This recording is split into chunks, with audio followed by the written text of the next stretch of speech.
Silent Hill was originally released on the PlayStation 1 back in 1999 and has since become one of, if not the most popular horror franchise.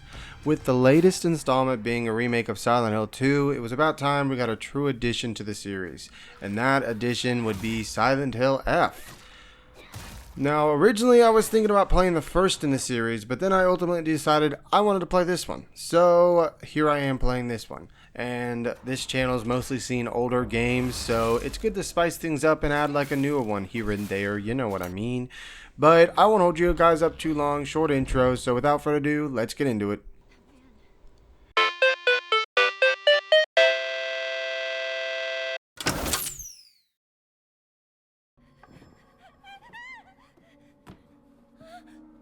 You play as Hinako Shimizu, a high school student who lives in a small town of, let me not butcher this, Ebisogooka. That's the best I'm gonna get. In the 1960s, she lives a normal life until one day when the entire town is consumed by a mysterious fog, along with flora and fungi. Little did she know that this town had been changed by her inner psyche and would have to fight through various constructs to take back control of her destiny. As an avid fan of this series, I knew the story was going to be amazing, and this one did not fail.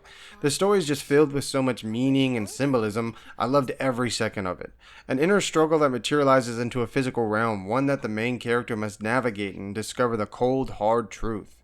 One thing that I really thought was cool is the multiple endings. Every game has them, but none are truly canon. The developer always leaves it up to us to choose which one we believe is the true ending in every Silent Hill game. Each one is truly heartbreaking, though you always get that one joke ending we all know and love.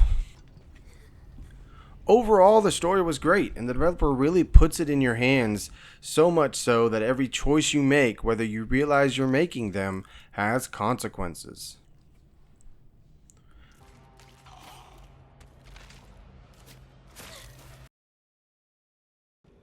Silent Hill has always been an amazing game with fantastic gameplay that just terrifies you to the bone. With multiple weapons to use, you can fight your way through all kinds of horrors. Or just run.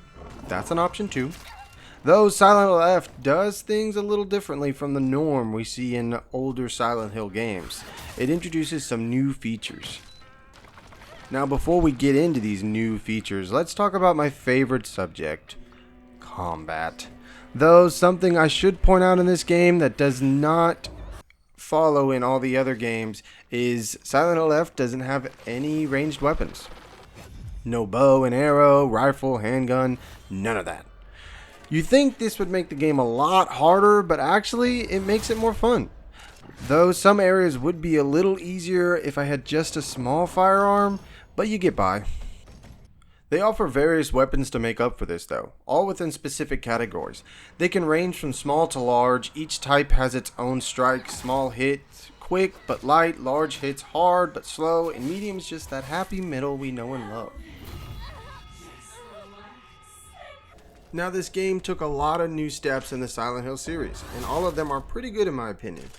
There are various new additions to the UI, gameplay, saving, and just some small details that really added to the game.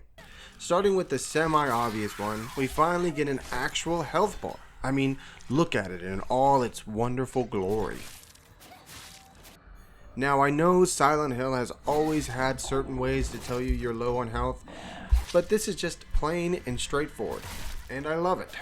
Also, with the new addition of stamina added into this game, you get a little bar for that as well, which is cool. When it comes to actually fighting those terrifying monsters, we also get a little bit of a crutch. Focus mode. This allows you to slow down time just for a little bit in order to find your enemy's weak spot. It's a really cool addition to the game and makes up for the fact that you have no long range weapons. Each monster you fight has a different opening, and you can still try to hit that opening without focus, but that window is really small, so I would just use focus if you can. Once you have hit your target's opening, you will stun them, so you can proceed to beat the crap out of them until they get back up and you do it over and over again. They even went as far as to give you a focus attack. Once you have been focusing for a certain amount of time, the game will give you an attack, which will just negate the opening in general and let you stun them, period. You just have to hit them. Finally, and this one makes the most sense to me in my opinion, the sanity bar. In this game, you have a certain amount of sanity. You use sanity to focus on the game, burning through it and giving you only a few seconds of use. Your bar can be shortened by numerous factors, which will limit your use of focus. This addition makes complete sense to me because this place is absolutely terrifying. I mean, with all the stuff you see and how much Silent Hill messes with you, there's no way your sanity is not affected. Then, of course, they offer a way to save through altars that you find around the map. Though what is cool about the altars, they let you do more than just save. We can now upgrade our abilities, which is really cool, though the upgrades are limited and it's really hard to find the materials to do it. You can also use faith as a currency to get items called Omemories, which acts as like a boost to your stacks or gives you cool additions to your abilities. There are other things that this altar allows you to do, but these are the two prominent features I wanted to go over. These new features really gave a new feel to Silent Hill, and not in a bad way. They really added to the replayability of the game, which is always a plus. They also make the game way more intricate than the older games, so great job! As we all know, every Silent Hill has those puzzles that become so confusing that you just want to give up and cry in a corner. Anyways, of course Silent Hill would have them, but they are not super hard. I personally always have trouble with them, but that's just because I'm not the smartest. Each puzzle is really cool and creative. They aren't just some quick sequence you have to get through. You actually have to think and explore to look for clues or items you're missing. Silent Hill has always been an amazing series, and Silent Hill F really adds some cool new features. So if you do decide to play this game, then prepare to scream, cry, and run your way through. How did that sound? I thought I would try something new. You know what? Never mind. Just go to the next topic.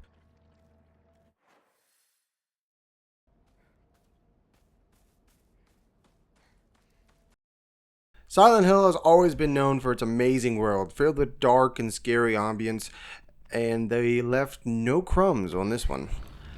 Silent Hill F shows such a beautiful aspect of this game, especially when taking place in one of the most beautiful countries, in my opinion.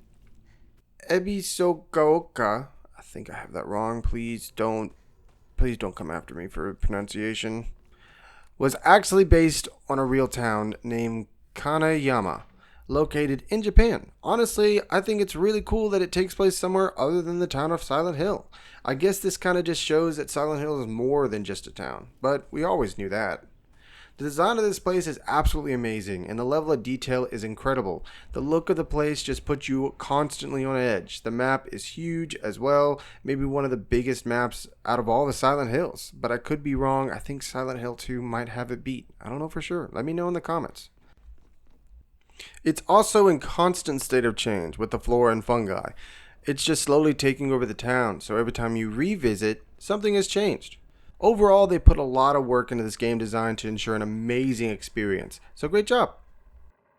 Overall, the game looks amazing. The environment and atmosphere were extremely eerie, which I know was the goal.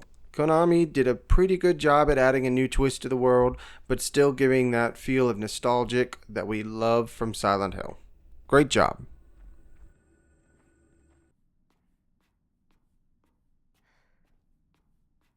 The game was absolutely fantastic. I loved every minute of it, though I was at first thrown off by the new addition and modernization of the game. I still think it was well-rounded and equally, if not more scary than the previous, though I still think Silent Hill 2 might take the cake on that one. Nonetheless, I do hope you enjoyed it, and just let me know what you think. If I missed something or you have a different opinion, let me know. Otherwise, thanks for watching, and I'll see you guys in the next one. Peace!